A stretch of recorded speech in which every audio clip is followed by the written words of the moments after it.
Hey everybody, Scott here. Today we are going to drink a tea that we've never had before, obviously, and a type of tea that we've never had on the show before, which is Tian Jian. Tian Jian is a hei cha from Hunan province of China, and it's from an area called An Hua County. And An Hua County produces a lot of tea, a lot of wild tea actually, and this is a wild Tian Jian, one of the kind of more premium Tian Jians, and it's produced by the Gao Jia Shan tea factory, which is probably my favorite producer of Hunan hei cha. You can see the little brand name right here, Gao Jia Shan, wild tea. This is a 2012. And yeah, this is a 1 kilogram basket. My basket's a little bit torn up because I've had it for a while and I've opened it and closed it quite a bit. But the tea, before it's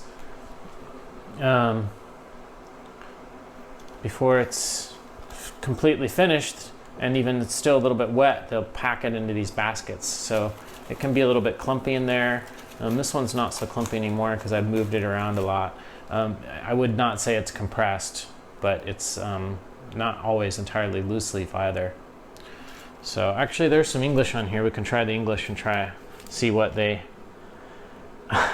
This is going to be a little bit of Chinglish. It adopts the raw materials of wild large leaf tea of An Hua, Yun Tai Mountain, absorbing the natural tea vital energy from the elevation of nearly 1,000 meters, where it is surrounded by the fog and cloud.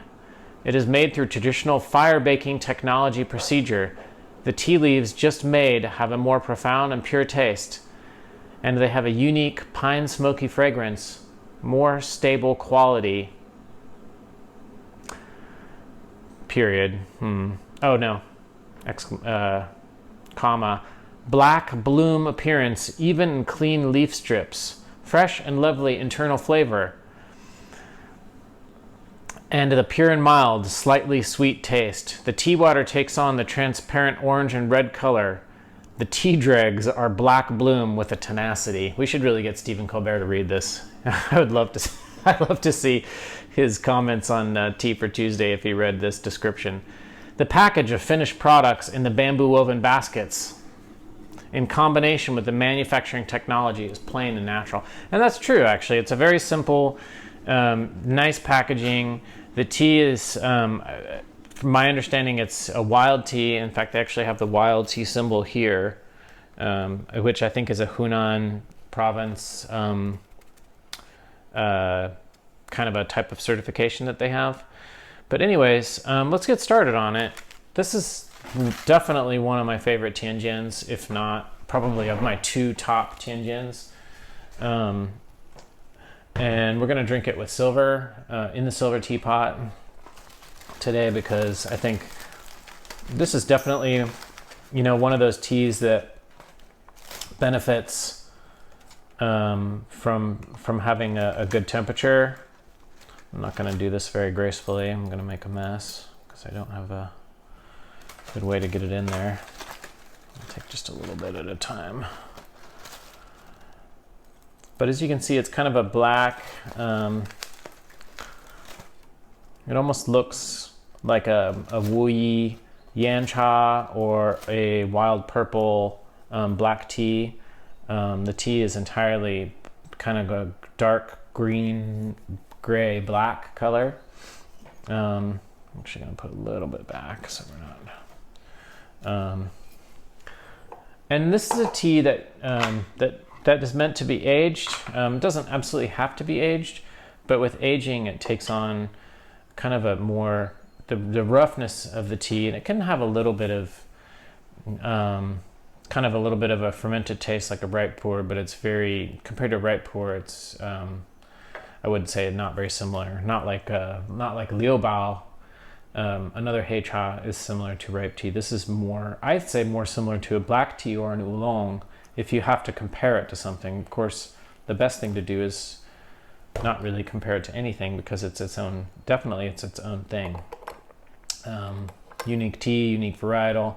It says it's a largely varietal, so I'm assuming that it's an Assamica varietal that's growing in Hunan. So, which Hunan is actually relatively far south, so it's not, I mean, it gets a lot colder there in Hunan at 1,000 meters than it would in Yunnan.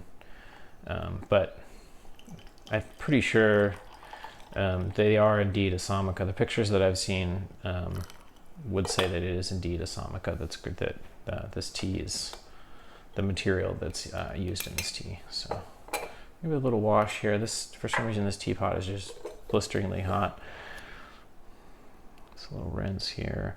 I'm also going to show you what I do. I like to drink tea with 2 cups, and the reason being that I can really kind of go fast with the brewing of the tea, and I can keep myself from, getting, like a tongue burn or mouth burn or drinking too hot.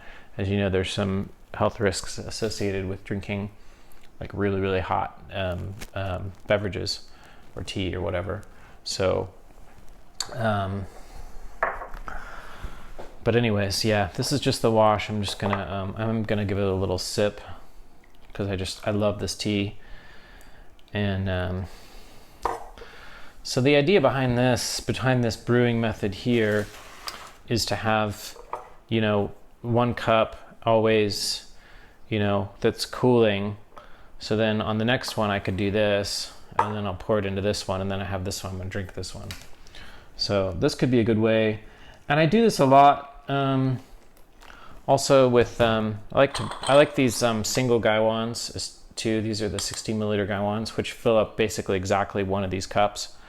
So that's a really good way to brew too, but I like silver to get more of the taste out. Let's give this a smell. Huh. There is a little bit of that kind of like almost betel nut, and then some sweetness in there as well. Kind of almost like a aged, like a really clean liuobao would have. But again, I don't know why I keep mentioning liuobao, because this tea, I never think of Tian Jian as being at all like liuobao. In fact, if you look at the tea soup, it's not at all. It looks more like a black tea, or a slightly aged pu'er, or a yan cha, a wuyi rock oolong. So I'm gonna pour this in here, do a little high pour, cool it down, and then we're gonna drink the wash over here.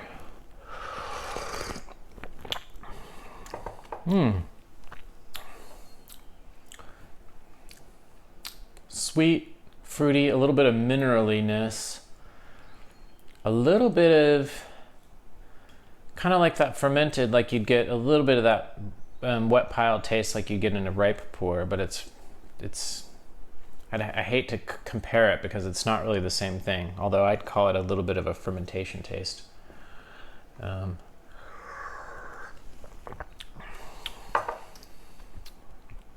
right, so I'm gonna get started over here. And the leaves, when they're brewed now, are a real dark green color, like a green brown. So again, the leaves look very much, and the tea soup looks very much like a rock oolong.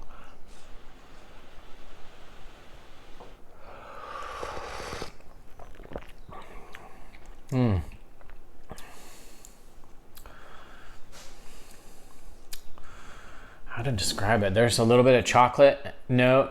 There's definitely like a dried fruit, like a longan style, like a dried longan. It's got that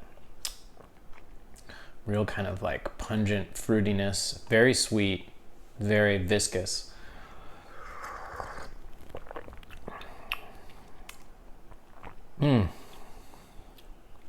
Just a nice, really good full-bodied taste here. I don't want to let this sit too long.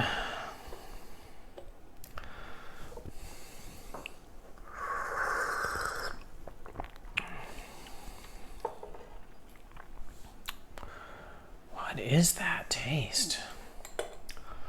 It's so incredibly unique. I just don't have an analogous, kind of descriptor word for this tea.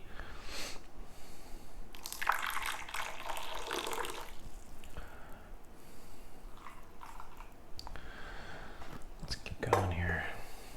I'm actually going to pour it in here to cool it down a little bit. But let's see.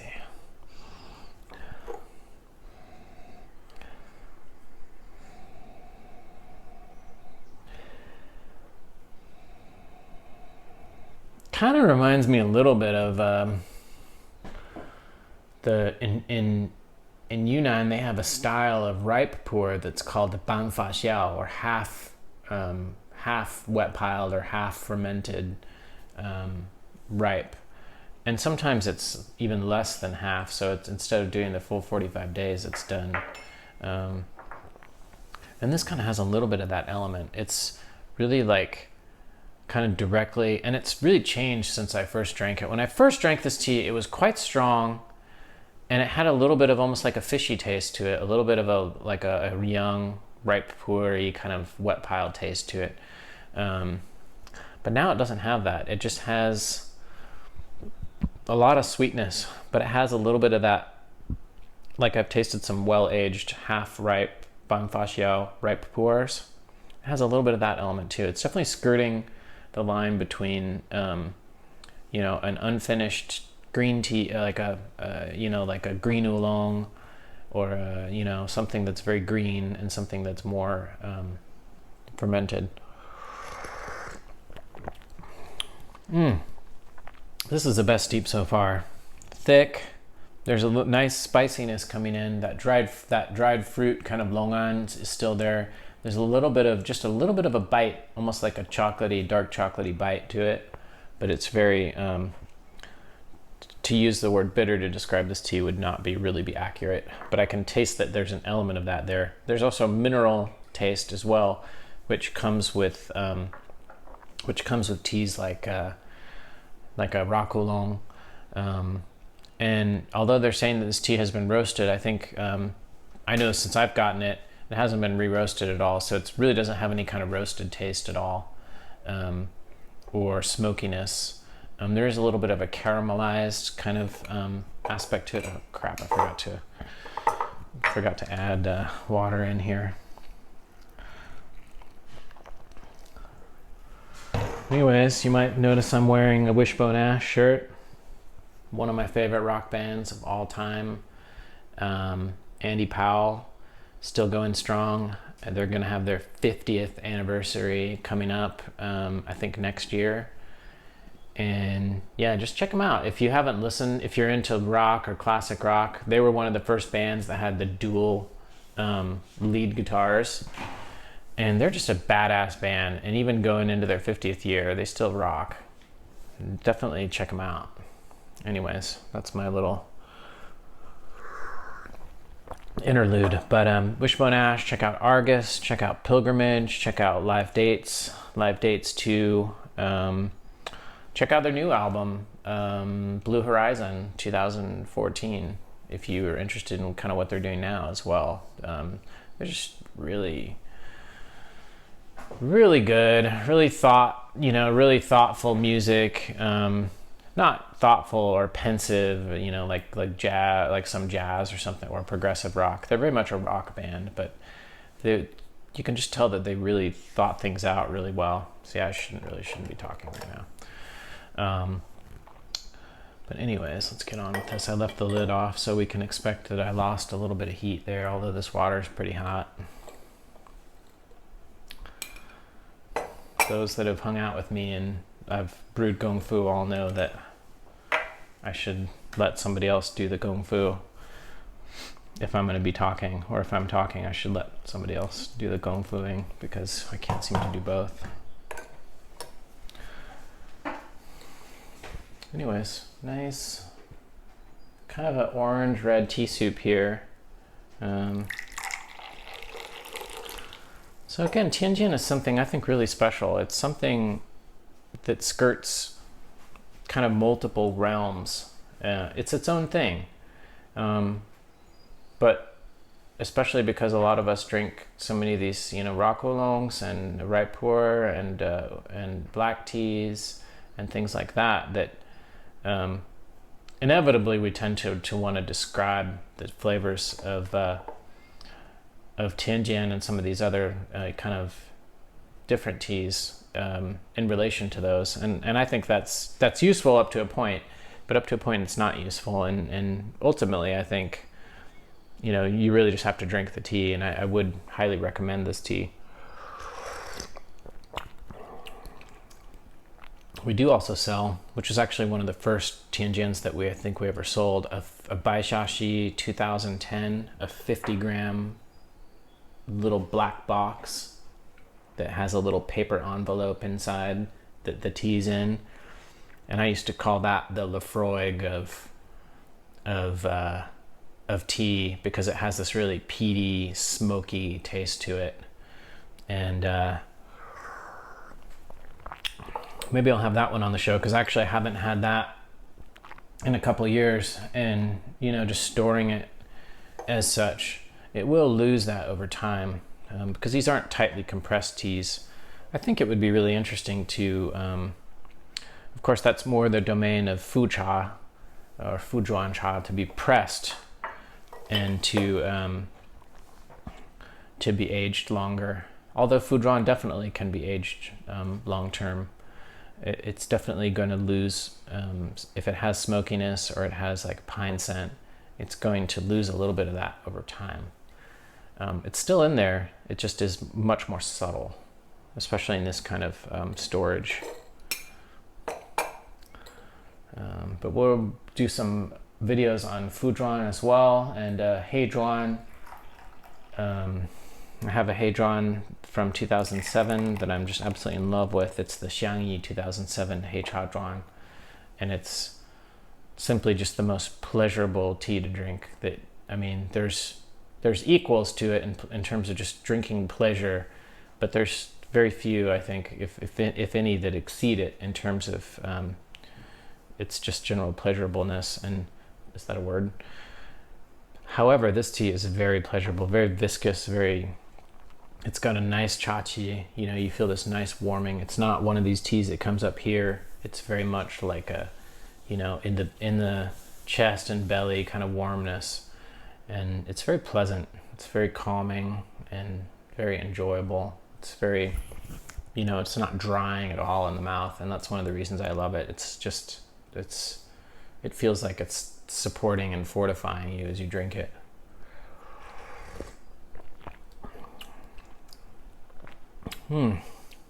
Wow.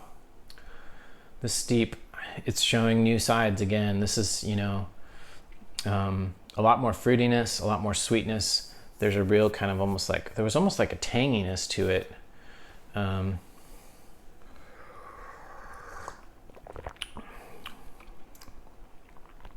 For a open air stored tea like this, it really just has a lot of vibrancy. It really just kind of pops. Now, I'm actually going to reboil the water here. Let's see if I can't. But this is a tea that I definitely would recommend giving it a little bit of a push.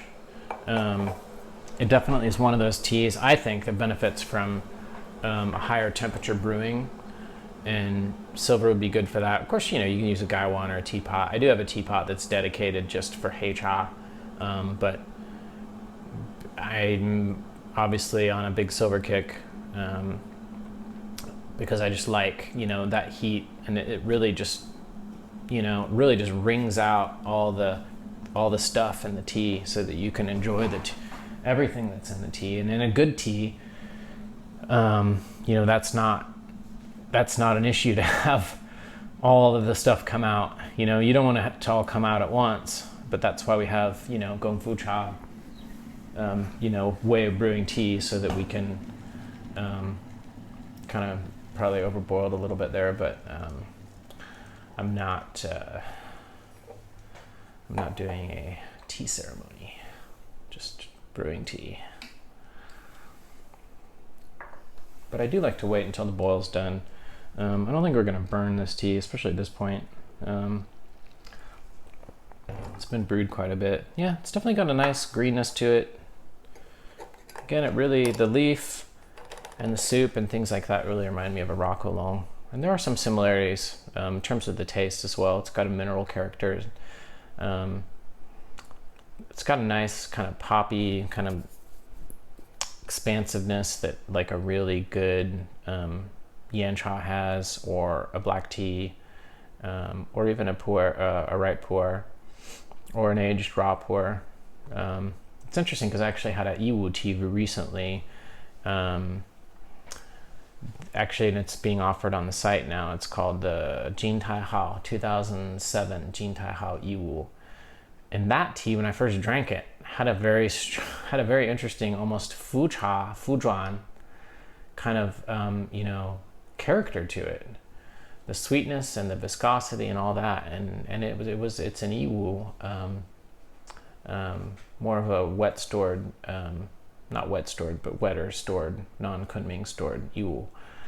And it had a lot of that Fujuan kind of character, which is interesting because Fujuan is also from An Hua County in Hunan. So let's give this another little bit of a push here. I said I was going to do my 2-cup thing, but I didn't really do it. I ended up talking so much that it cools the tea down. But you can always try it. Put one here, have one here, wait, and then always be drinking the cooler one. Might save you some trouble down the line. If anything else, it'll keep you from burning your tongue, which most certainly will ruin your tea session. All right. Oh, wow, really good color again. We're definitely not, I'm going to put some more water in here.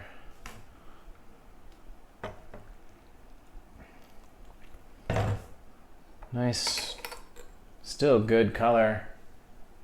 I don't know if you can, there's like still a decent amount of hairs, from the leaf in there. This tea is not giving up. It's definitely, and they're talking about that it's a wild tea and things like that. And I'm always skeptical of that. I mean, it's something that's printed on the package. Pictures from what I've seen of Gao Jia Shan and Yun Tai Mountain and that whole area there is that there really are truly wild teas there. This may be one of them, simply because it's really quite infusible, especially considering the way that it's this generally loose leaf, small. It's not a large. The leaves aren't that large. Larger leaves obviously typically will steep longer.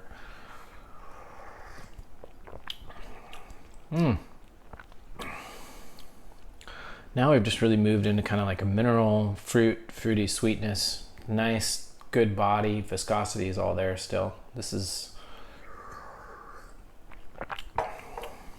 game is far from over. But we're gonna wrap it up. I do highly recommend you check out this tea. You might not want to get a whole basket, but you might. Just there's a sample portion, I think, and I think there actually might be some increments above 25 grams that you can purchase of this. The 2012 Gao Jia Shan Wild Tian Jian basket, 2012. Anyways, I think I already just said that, but yeah, check it out. I think you'll really enjoy this tea. Thanks for watching. Nice. There's a lot of green still left in the leaves, but pretty consistent size. They're still got fairly rolled. Part of it is they didn't have enough space in the teapot to entirely unfurl, but I think they also just,